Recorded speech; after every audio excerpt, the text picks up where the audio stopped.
those, I'm not sure that everybody knows who I am in this room. So my name is Katie Zinn. I'm the lead trainer for the adaptive program at Vail Mountain.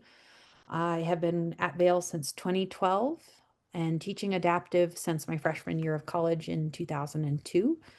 At this point, I'm on the Rocky Mountain education staff as well as working at Vail and work with the national office and the National Adaptive Task Force and get to travel around and work around the country with a lot of different folks. And so super excited that you're all here, and we'll get started now.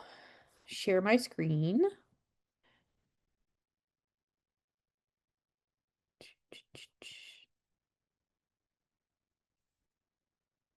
Okay. All right. Can you see my screen okay? Hannah, Jim, or Alan can give me a thumbs up, a nod. Thank you. Yes. Appreciate it. Okay. So tonight and this month, our theme is we're focused on still in the pressure realm, and we're going to shift from last month's theme of fore aft pressure to ski pressure for skiing. And in snowboarding, we talk about the pressure across the width of the board.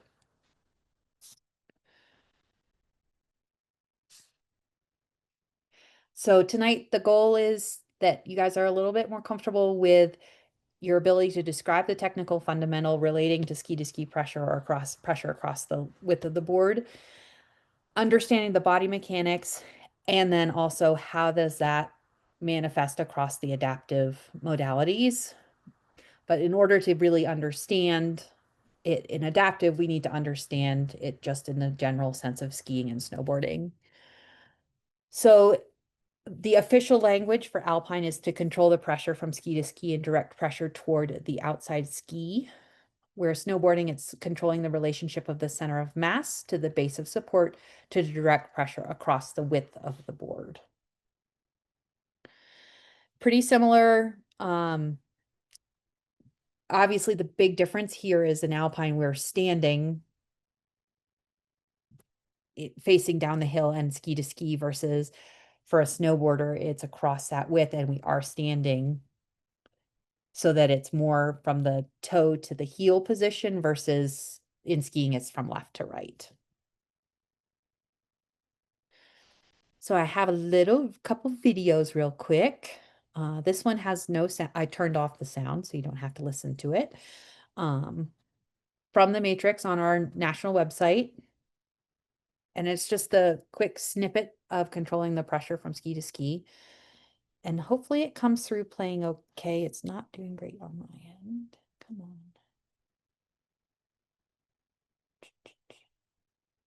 Why are you acting?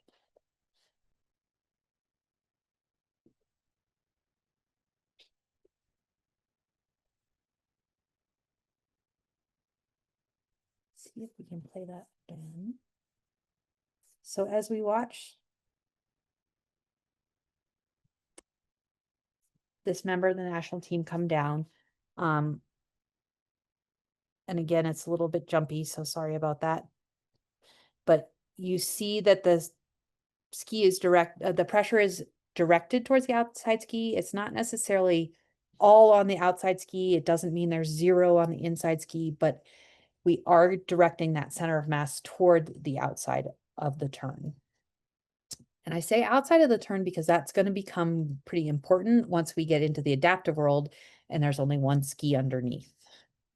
That's usually where people get stumped in this one. So, hopefully this one plays okay. If it's not playing through properly, I'm going to actually just play it directly from my hard drive and see if that helps us here. My goal would be to start out with just a little bit of an overview. We'll walk through what the fundamentals are and a little bit of how they relate to our existing body movements and board performances. Looking at controlling the relationship of the center mass to the base of support to direct pressure along the width of the snowboard. So now we're not talking about tilting the snowboard in this fundamental. We're talking about the ability to move our weight over the snowboard. So we can move pressure over the heel side edge or move pressure over the toe side edge without affecting tilt. And this is the reason that we talk about these as two separate fundamentals. That concept of tilt we'll get into, This fundamental is really specifically about moving pressure. And if you think about the combinations of fundamental 1 and 2 here, moving weight over the nose of the snowboard and then maybe over the heel side edge, getting into a butter maneuver, our ability to manipulate pressure anywhere on the snowboard comes from fundamental 1 and 2, that movement all over and across the snowboard. So I'm gonna pause sharing for just a second, because that's Chris Rogers from the national team, also lead trainer here at Vail. But for those of you who know me, I like toys, and you know this. And for those of you who haven't gotten to experience it, I like toys.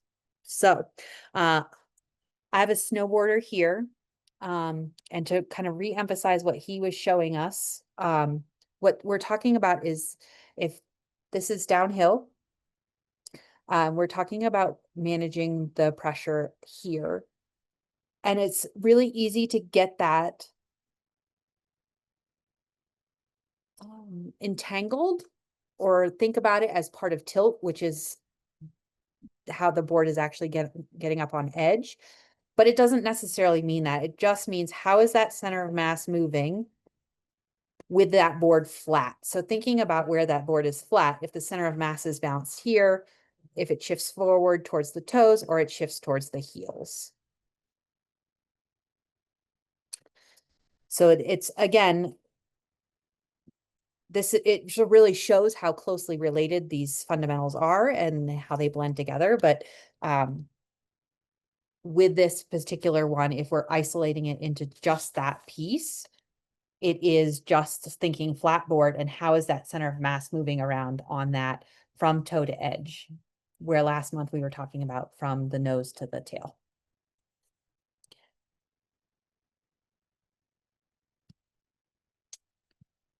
All right, go back to this.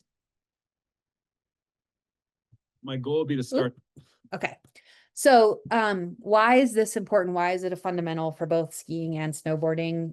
You know, this is really, it helps us build that stable turn. It helps us create that balance from ski to ski, between the skis, and or between the toe and the heel, or between the toe and the heel edges of a snowboard. It can help if we have that pressure directed towards the outside, and it can help us in skiing. It helps us set that edge and create some grip and reduce our skidding and control that. It also helps us make that shape of the turn. So you'll see that that's a really good visual cue of an ineffective move towards the outside. If somebody doesn't have that balance correct, you may see some skidding happening in the skis. You may see that chattering as well if it's over baked. Okay. And you have to have it in order to do more of the advanced moves, whether it's freestyle, park and pipe stuff. You think about somebody sliding a rail. If they don't have that center of mass in the right position between either the toe and heel edge or between ski to ski, then if you have somebody sliding the rail, you know, they're too far over that front edge or front ski, they're going to have a hard time balancing. If they're in the wrong spot, they may also, if they're too much towards the uphill side, let's say uphill instead of inside and outside in this moment, they're going to slide out because they have no grip on that rail. So bouncing on that peaky toe is not going to happen. It's really important to remember that, as I said with the snowboarding, that all fundamentals are happening at all times. So there's not in its purest form, you can highlight it, but you're never going to isolate it completely. So as we talk, you'll hear that mix and mingle. Ron LeMaster, who I think many of you guys heard at the beginning of last month, who's the kind of the namesake of that we've named these talks after, says when the going gets tough, the tough stand on the outside ski, in one of his books. And it sort of to anchor yourself, I thought it was a really nice way to emphasize that.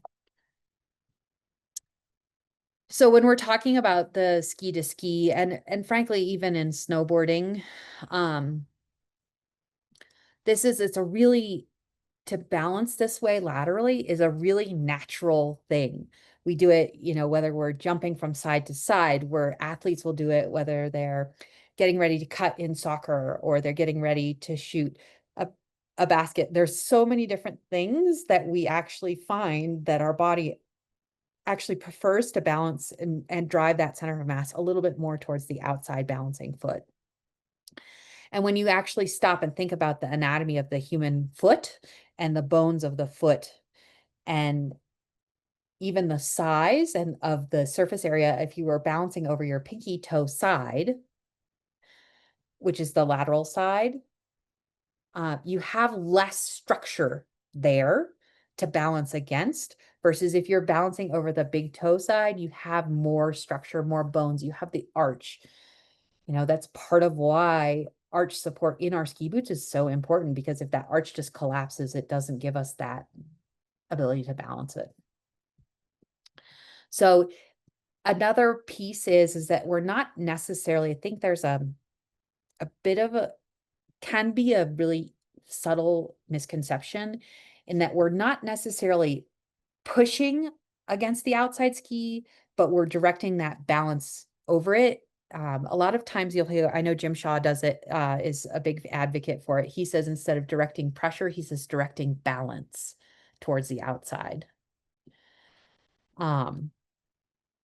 Because you're not actually pushing it necessarily, because there's different ways in biomechanically that we're going to do that. So here, when we talk about moving that center of mass, which is really ultimately what we're doing, if you look at the pictures of the national team from the manual, you can see there are a couple ways that we can accomplish this, and we'll go into a little bit more detail about it. But the primary way that we're moving the center of mass laterally in skiing is through a combination of flexion and extension. So whether we are extending one more than the other, or we are shortening it more than the other, that's how we can direct that pressure towards the outside, or the balance, as Jim would say, and do that. So then we look at this racer, you can really see that combination of flexion and extension, even as you're coming down. This is classic. If you've not gotten to see Ron LeMaster's work, one of the things that he's really famous for are these montages where you can see kind of these freeze frames of athletes. And so you can see, especially as you're coming down into this last image, you can see the discrepancy between the two leg lengths. This outside leg is much longer. It doesn't mean that he doesn't have pressure toward it. It just means that it's longer, and he's compensating and rebalancing the center of mass by using the flexion extension and changing his angulation so that that center of mass moves back toward the outside ski. So here I took one of Ron's pictures. This is Lindsey Vonn, happens to be Lindsey Vonn. And then I did my best at drawing skills to try to show you here what we're talking about, the flexion and extension of the legs and the leg length discrepancy. And so you see the change happening through the transition here, where there is this moment where your leg lengths are going to be similar. And it's not that she's pushing away. It may not be that she's pushing that outside ski away from her, but she's lengthening that leg and then coming back. And you can really see in these last frames how she's creating some angulation with her upper body to still keep that center of mass driving towards the outside.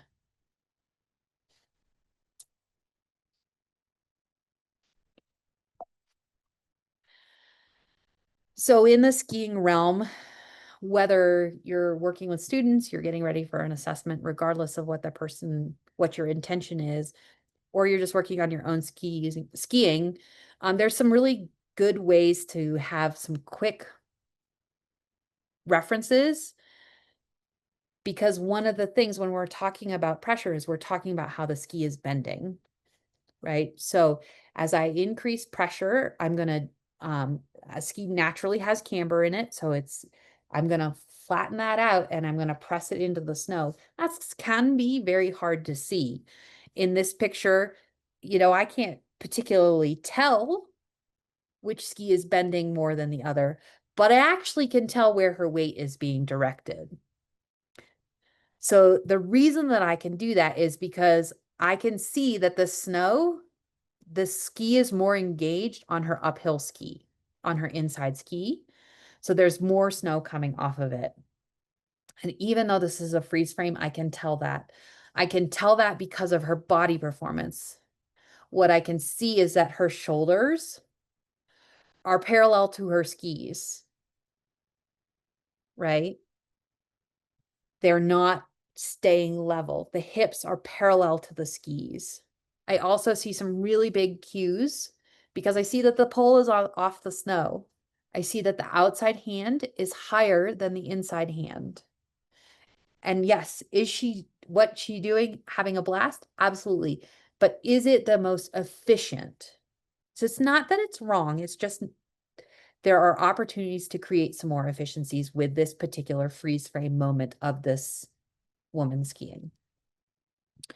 So another thing that we'll often see is we'll see that the inside ski, because it has more pressure, it means that the ski will be bent more. So this inside ski here, because it's bent more, it means there's more surface area, more edge engaged, and therefore that ski is going to turn faster than the outside ski. So we'll actually see a divergence of the tips as the skier moves from the shaping into the finishing phase. Another thing you'll also see, it didn't add on to the list, is you may see a divergence, a convergence at the top of the turn. So you may see a small wedge at the top of the turn because they're overcompensating. And so they're pushing that outside leg out. When it's a more effective movement, I think a lot of us have probably done one-footed turns. And so it allows us you can lift that up if you have the right proportion of forces happening and you have that balance. You'll see that the skis will maintain a more parallel relationship. You'll see that smooth single pathway. The tips and tails will travel in a single path. You won't see the skidding. You may see more snow coming off the outside ski. You have to be a little careful looking, to make sure it's coming off the ski versus a boot. And then you'll see that rounder turn. Within the body, you will see that the new outside leg typically is lengthening, not necessarily because it's pushing out to create that wedge shape, but because it is lengthening as I'm increasing the pressure on it. We'll see the body will actually move and cross over into that new direction of the new turn. And then, contrary to what we saw, the torso will remain perpendicular. So where hers is really parallel to her skis, it will level out and you'll maintain those kind of really even angles from the upper body and the hips. Okay. You will also see that if somebody is too far on the inside, they actually won't be able to create as much counter or angulation as they are going into that shaping and finishing phase of the turn.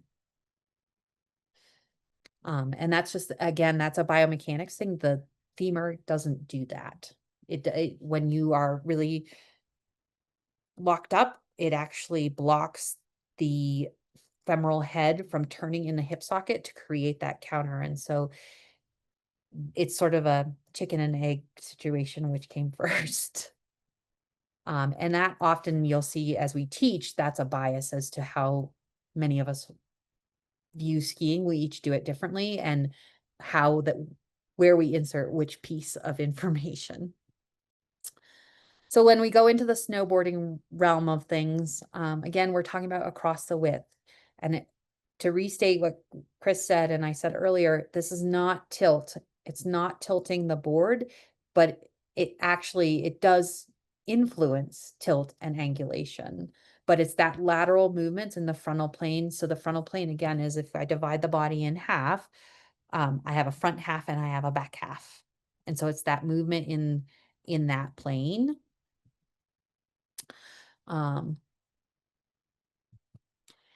And when you are in snowboarding, this is a much more subtle movement because it's much more entwined with the other fundamentals. It's not as dramatic as it is in skiing. So when you're looking for effective movements versus ineffective movements, there may not be as many visual cues to that, but they also you may find that they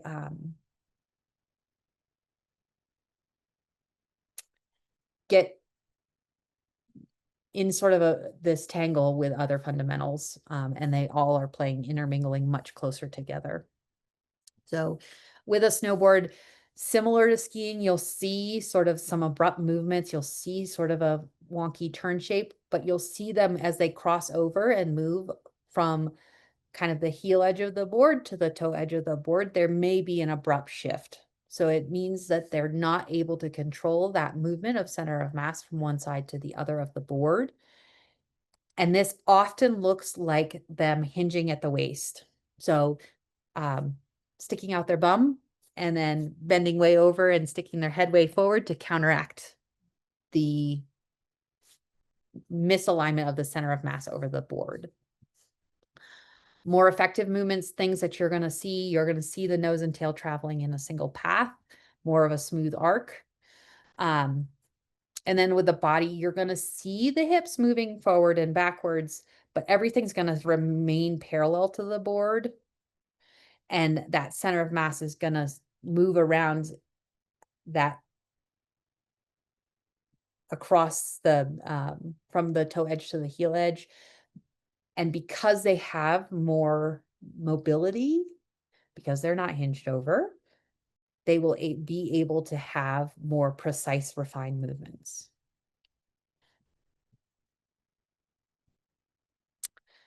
I think one of the things that's really helpful is to understand and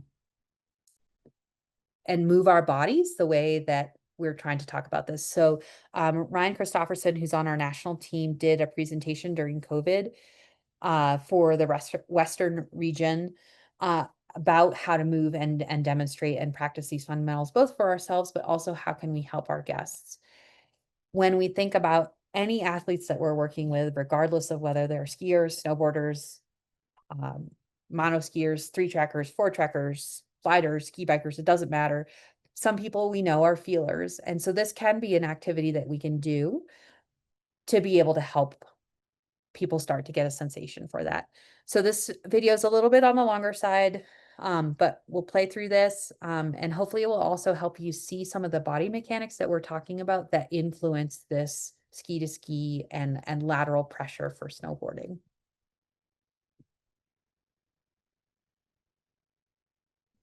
Hey guys, I'm Ryan Christopherson with PSIA and AASI. Sorry, can you hear it? You can hear his voice. Okay, great. Thanks, kid. I've been watching a lot of people get out and move or looking for ways to move indoors. So I thought I would take a minute to share some of my favorite indoor activities.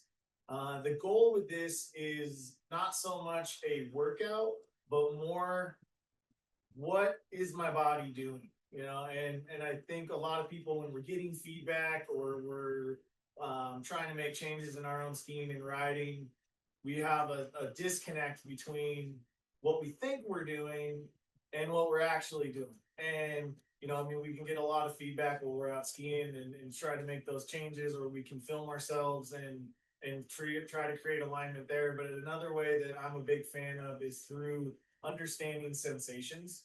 So the activities that I'm going to run us through, they're connected to the fundamentals. So we'll move through the fundamentals, but it's really, you know, like isolation. What do I feel when I'm doing something specific, and just starting to become aware of what we feel in our body, so that when we're out on snow, we can have some of those checkpoints. It's like an internal checklist, you know, like, so when I'm skiing well, I should be feeling this. And on the other side of that, I'm going to run us through some what it feels like when we're maybe not doing it ideally, so that we can recognize that as well.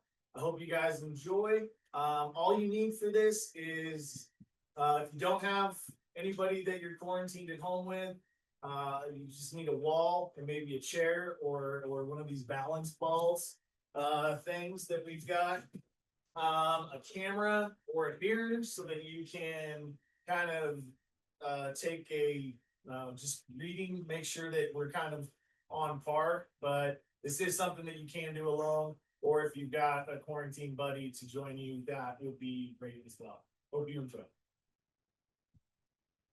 Direct pressure towards the outside ski is another one of our fundamentals.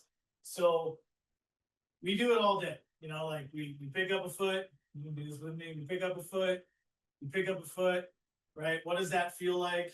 How do I, like, where do I need to stabilize to make it a challenge? Is, you know, a lot of times when we pick up a foot, we lean over and it's like, yeah, I'm leaned over to pick that up. You know, how can I minimize that lean so that I'm still on, you know, like my foot, but I'm not way out over here? Like, what am I stabilizing? And for me personally, I feel that in my upper quads. I'm feeling that all around it. That's my stabilizer. And I'm also feeling, again, kind of back to when I had my heels and my hips against the wall and leaning forward, I feel my foot gripping.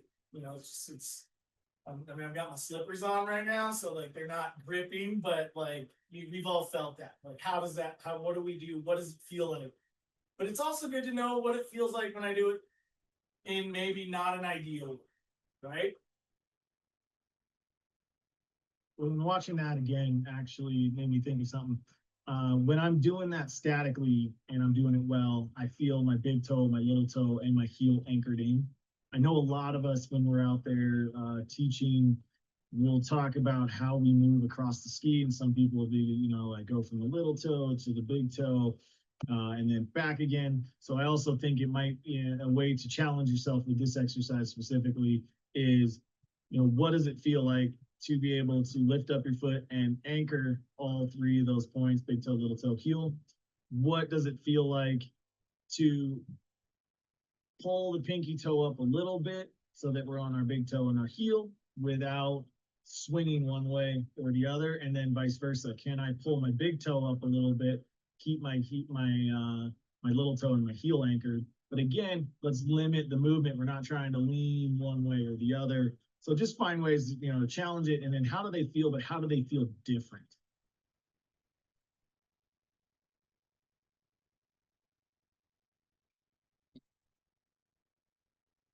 So I think this is a good example of a really simple way that we can help people feel this. I mean, we do things at the gym, like a farmer's carry or a suitcase carry or something, and that's also building that stability and all those things. I know, probably most people know as you age, one of the first things you start to lose is your balance.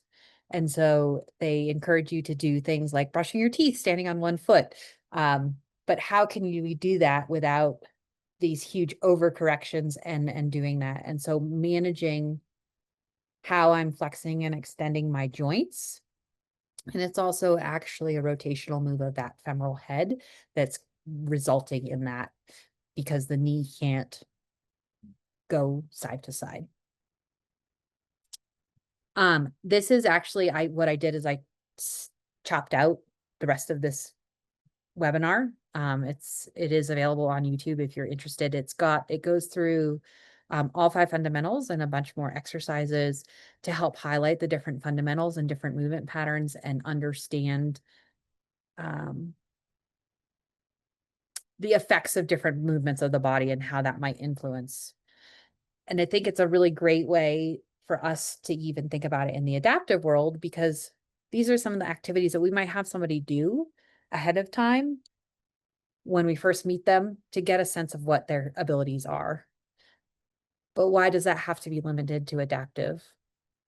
This can be something that we're doing with all of our guests. You know, when we first meet them, you know, how do you feel doing this? And I think a lot of us do it, but highlighting the sensations so that we're making sure that we're reaching those people who are really the feelers and need to experience it, and highlighting, what did you have to do here? Some of those questions that Ryan asked. What did you do when you overdid it? How did you come back from that? And so it provides a really great opportunity to have some really practical hands-on experiences so that you can have those for yourself, but also provide those experiences for guests.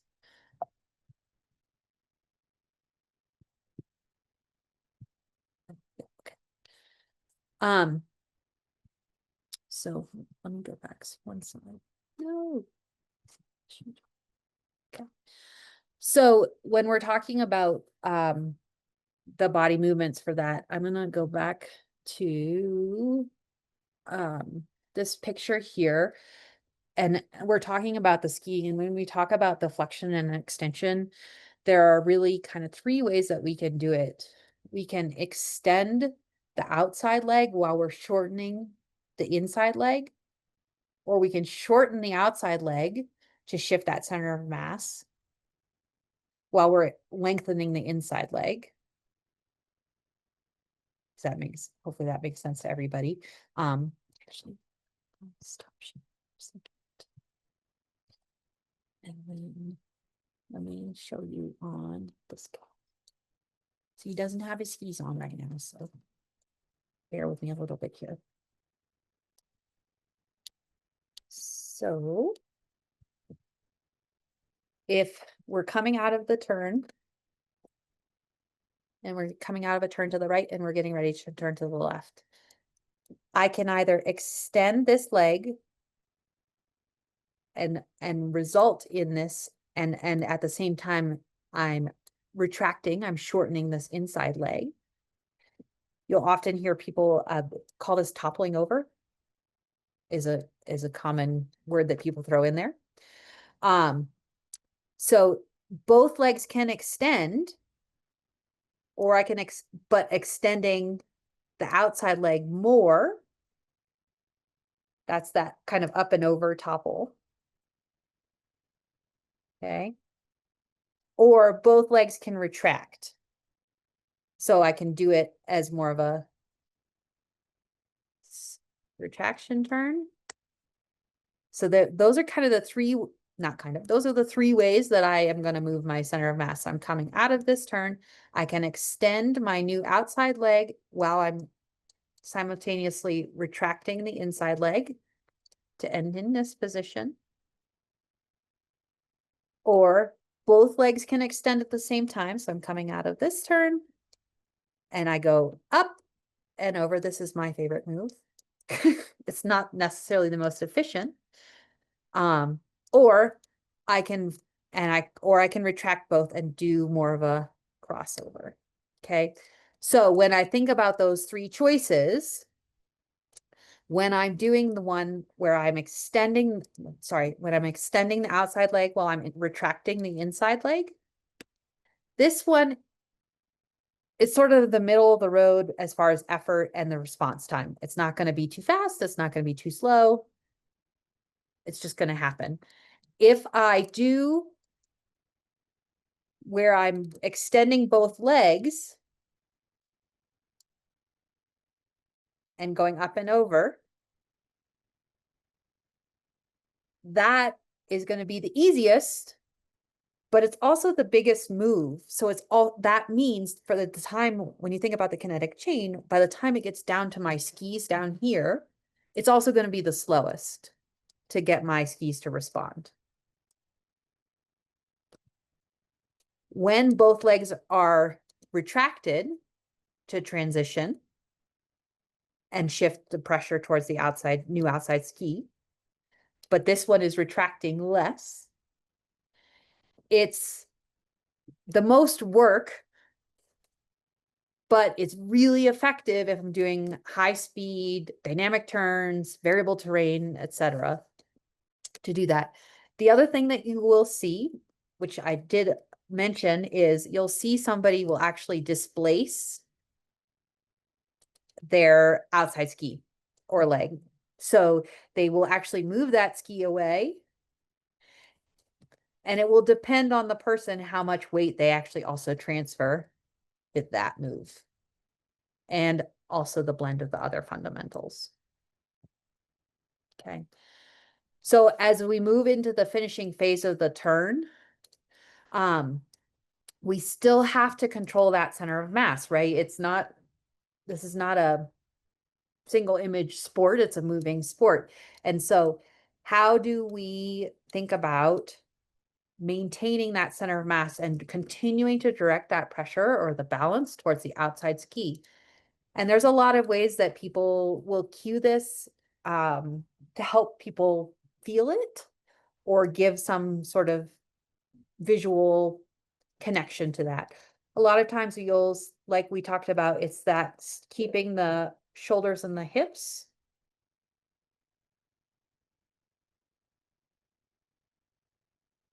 in alignment versus letting them drop to the inside, which is then going to put all my weight towards more pressure towards the inside ski. So if I can realign again, and that's where this automatically, because of the way the body and the anatomy works, will restack and create some counter and some angulation. Like I wasn't actually turning his body at all. It just does it, even though it's not real. One of the things I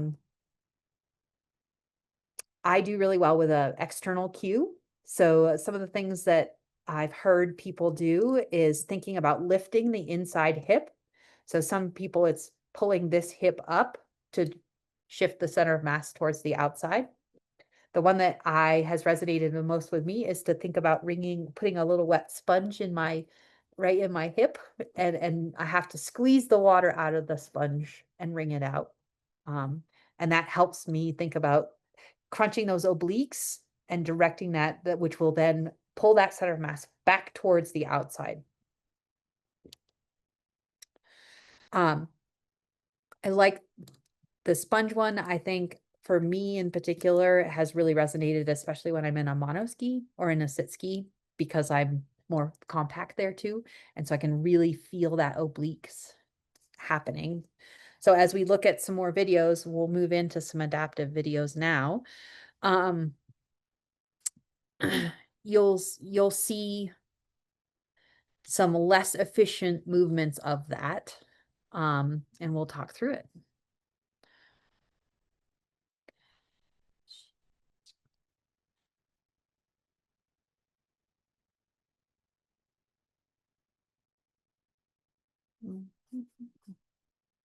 No.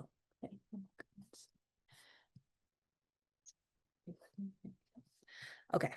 Still see my screen okay? Okay.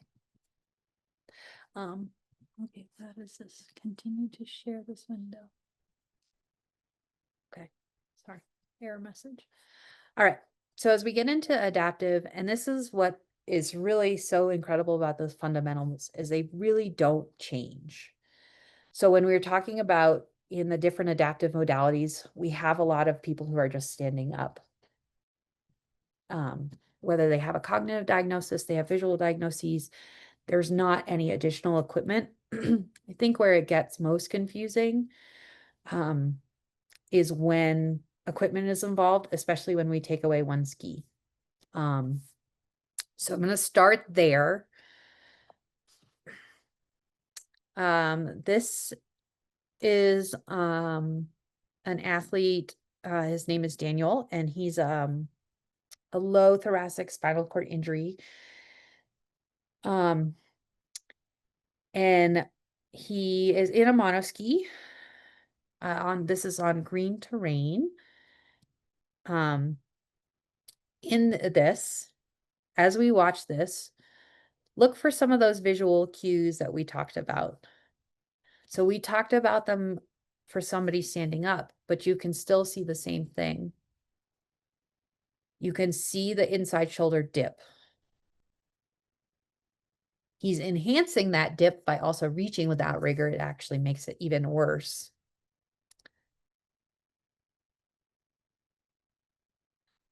But when we're talking about this, what's really important is the outriggers are not like his inside and outside ski exclusively.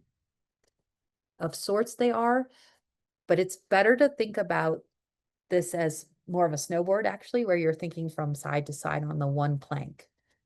So when you look at this video, you see that his turns are not necessarily round. The tail does not follow the tip.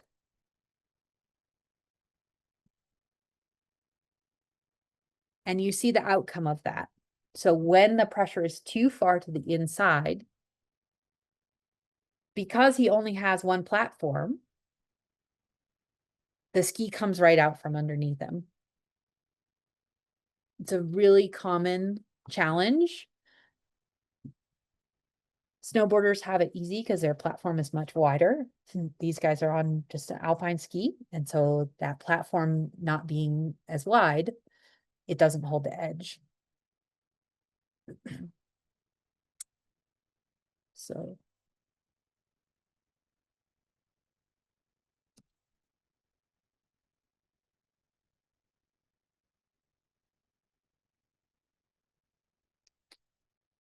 So is he skiing? Absolutely. Is he doing pretty well? Yeah. Considering that this guy skis a couple days a year, he flies from Australia once a year and skis 4 or 5 days. You know, he's doing great. But are there opportunities for more efficiencies and refinement so that he may have more stability? Absolutely. So if we, oh, fiddlesticks. I'm going to try to pause it so that we can look at it. Oh, that did not do what I wanted it to do. Sorry.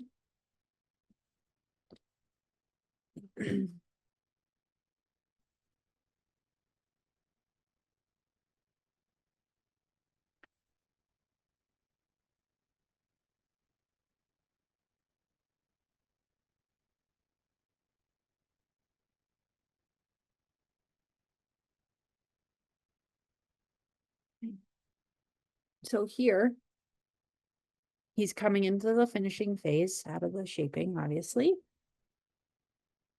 So if we go like this, there's the line of his shoulders. There's the line of his hips, which you can see because of the feet as well. You can see that he's not parallel to the fall line. And that's creating that pressure towards the inside of the turn, is how I like to refer to it. The reason that he's not falling over like he does at the end is because he is using that inside outrigger as a crutch to hold him up.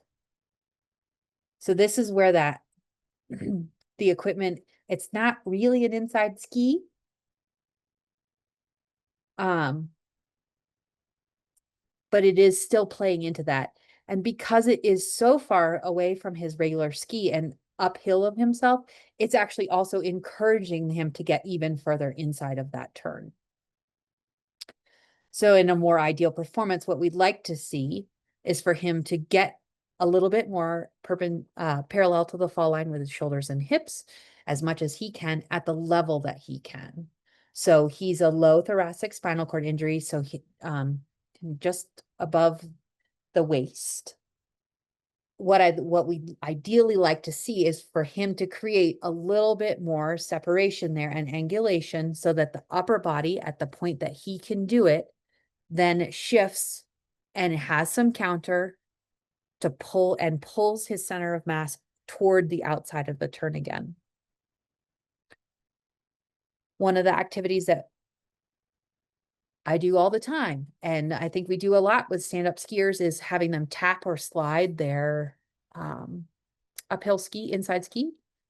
And we can do the same thing here with the outrigger, create the same outcomes, take away some of that balance point that he has, and by default, force some of that balance back toward the outside of the turn.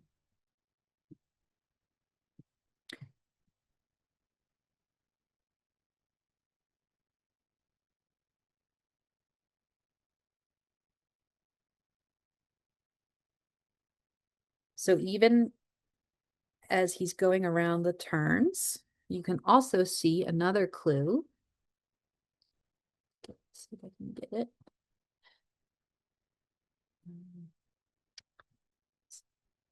Oh, come on, mouse.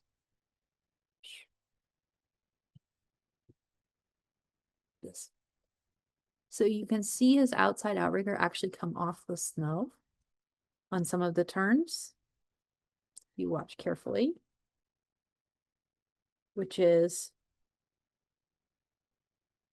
so there, the claw on the back of the uphill, the inside outrigger is dragging and still creating some friction, but this outside outrigger here, the one in his left hand, is completely off of the snow.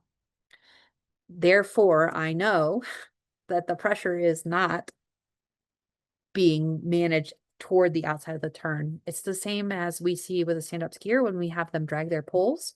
We have them drag their outside pole instead of their inside pole. Same concept. So if I go here, and we have Barbie with her outriggers.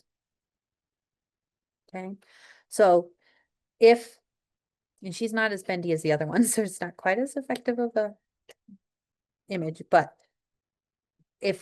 if I'm turning to the right here, and I can tap this inside outrigger, that's going to help shift that center of mass. And again, she's not as agile as these other folks are, but if she can create that separation here, create some counter and flexion where she can. So she can't flex her knees and her hips and her legs, ankles, because they're locked into the frame.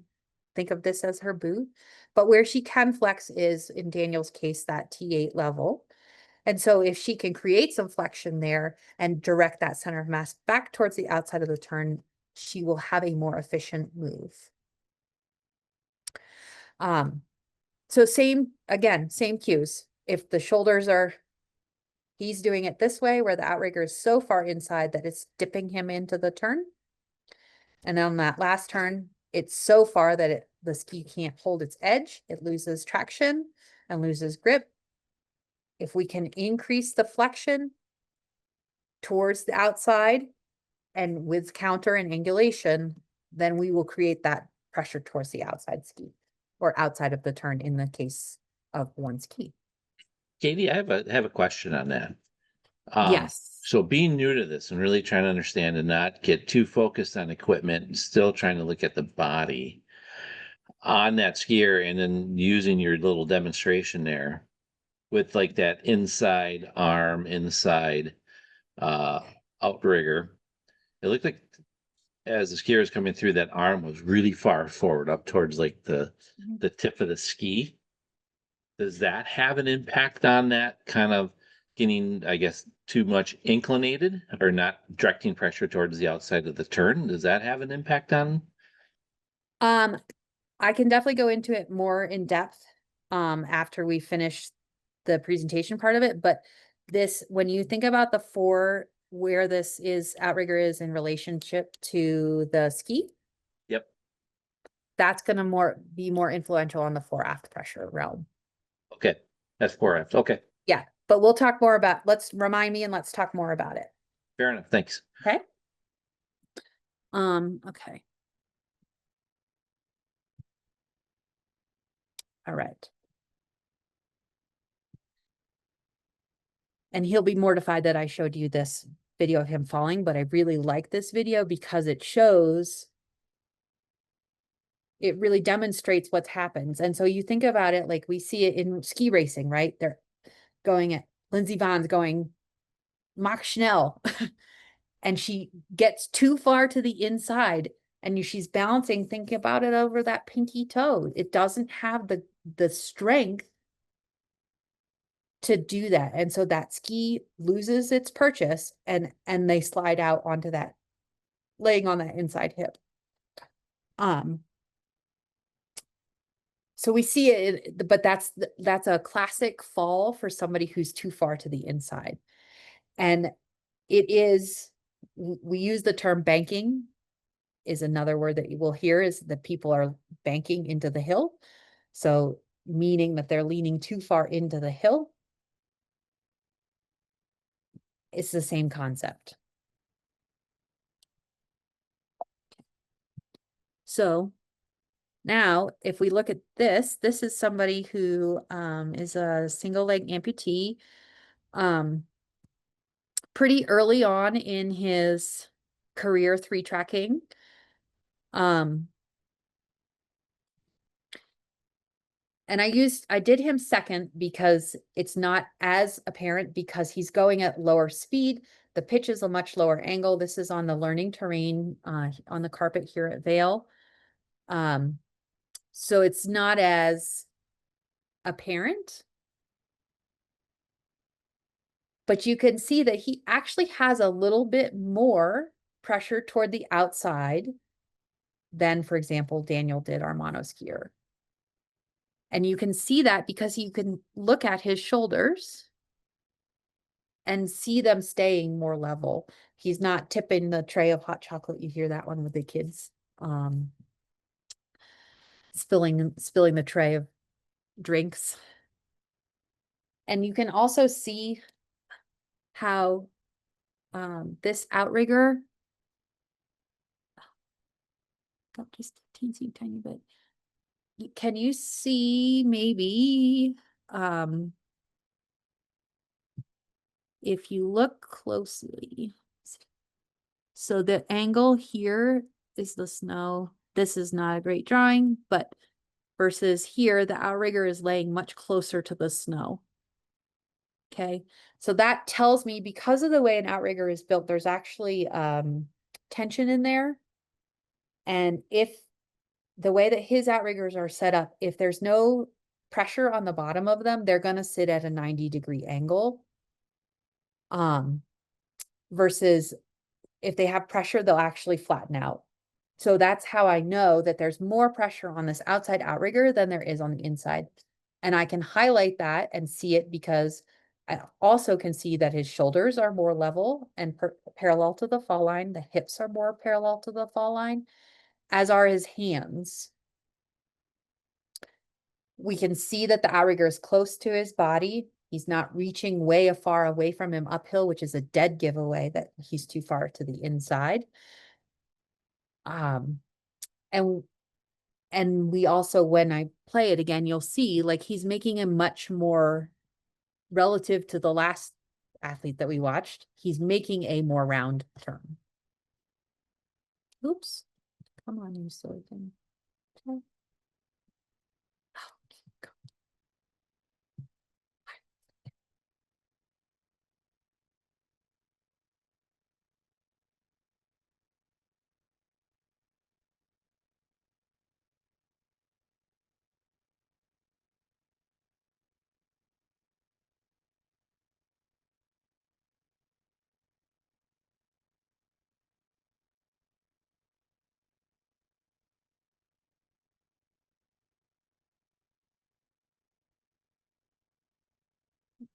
Much more progressive turn shape.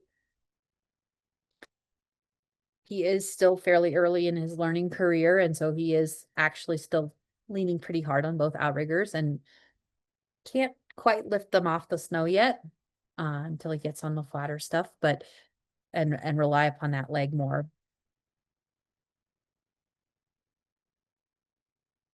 But again, this is what this highlights is it's not different because he only has one ski. Think inside, the way I always describe it is inside of the turn versus outside of the turn. Where's that midline? Because he's still oriented the same direction as a skier.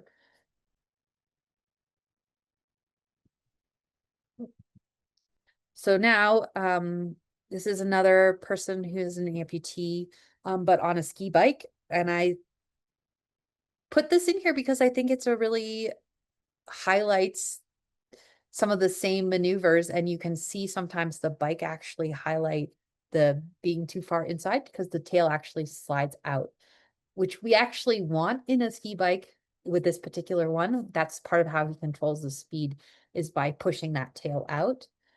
But you can see he's a little trapped by this other family, but you can see how the shoulders still dip into the turn.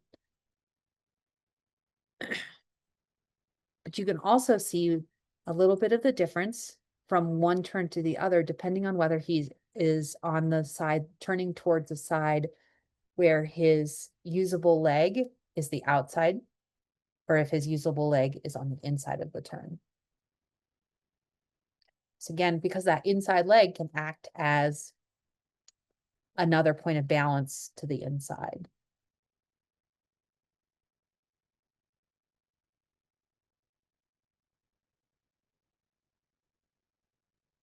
It's actually amazing looking when you're looking at that. You can still visualize where that person's center of mass is.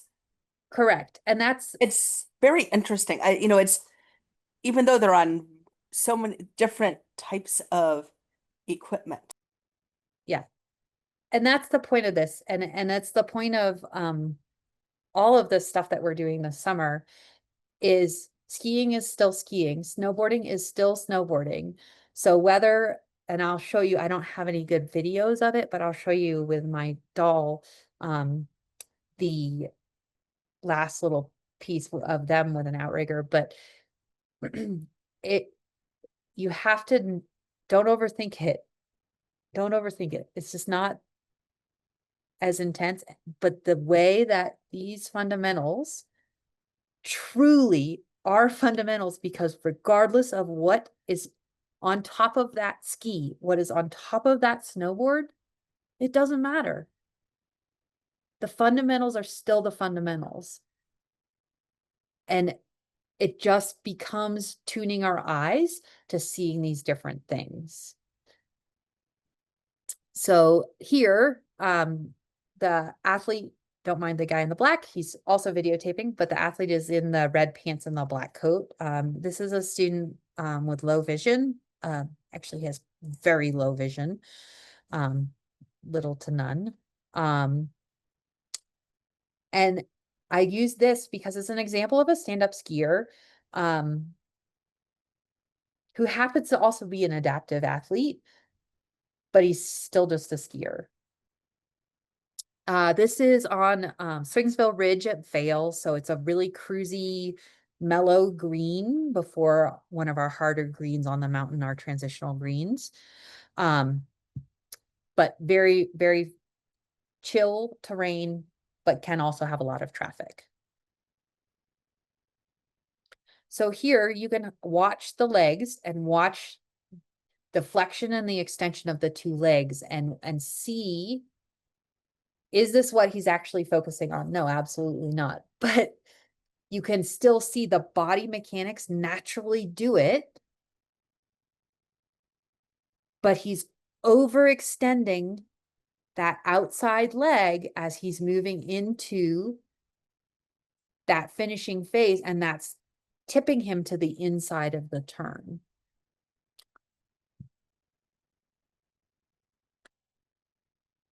So if we can play with the flexion and extension,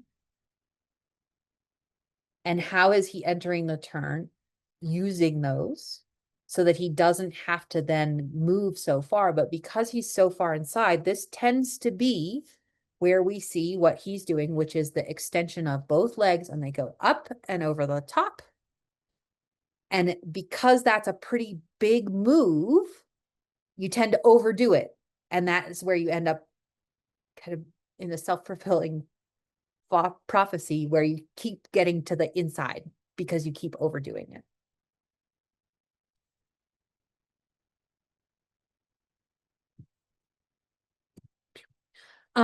I will send you guys these slides, but these are a bunch of resources that I've used throughout here, and also that I found really valuable as I've sort of tried to untangle this individual fundamental.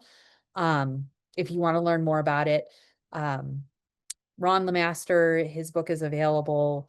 And actually he also has some of his old presentations. He has, as I'm sure many of you are unfortunately aware, unfortunately he passed away a couple years ago in an accident. But if you go to his website there are actually still some of his old presentation slides. And so that they're kind of neat because you can see his photos and he talks through them a little bit. They're just the slides, unfortunately, not the recordings, but it's better than nothing. And see those images, because when you see those montages, you can really see that freeze frame of the legs changing length and how somebody's doing it. And you can see that the inside ski, it's still important. It's still on the snow. It's not that it's gone. It's just how am I balancing that? Okay. So then let me go out of this. So then, so when we talk about snowboarding, obviously we talked about kind of the standard snowboarding and that we're moving in this particular fundamental, we're moving the center of mass across the board this way. And we're doing that through flexion and extension. We'll see a pretty inefficient overcompensation where the bum is out. And if I just leave him like that, he's going to fall over. But the person then compensates by then over flexing and getting their head back to get the center of mass balanced over this over the center. When we use in snowboarding, when they're standing up and they may use an outrigger or a pole, and depending on what there's so many different ways that we may set this up for them. It may be a lurk pole that's long and touches on both sides. It may be an outrigger that's on the heel, on the toe edge of the snowboard. It may be an outrigger that moves from the heel edge back here to the toe edge. It may be in the front arm, it may be in the back arm. There's a lot of different options, but the same thing, to your point, Hannah, applies. It's if you take away or factor that in, it all still comes back down to how is that doing the center of mass. So if I push that outrigger way out here and I'm leaning on it, or I have two, and I'm leaning on the outriggers, then my center of mass is not where it should be across the width of the board. And so how do we then change or enhance the flexion and extension of the body so that we can highlight that and get them back centered over the board, knowing that there may be other stuff, this is where we get to get creative, going on that may not allow for that to happen the way it would for any other snowboarder. So with that, hopefully you guys feel, going back to kind of what we talked about with our goals for tonight, was you feel a little bit stronger being able to describe this fundamental of ski to ski pressure / across the width of pressure for the snowboarding. And that you understand a little bit more about the biomechanics. We talked a little bit about the flexion and extension. We know that the knee is a hinge joint, so it only can go this way. It does not go side to side. So any of that kind of what appears to be a side to side movement is actually happening due to a rotation of the femur in the hip socket. And then obviously the ankle is pretty locked in a ski boot. More flexibility in a snowboard boot. And then also understanding how that same fundamental then goes across every sort of application that we might see on the snow. So I'm going to go ahead and stop the recording.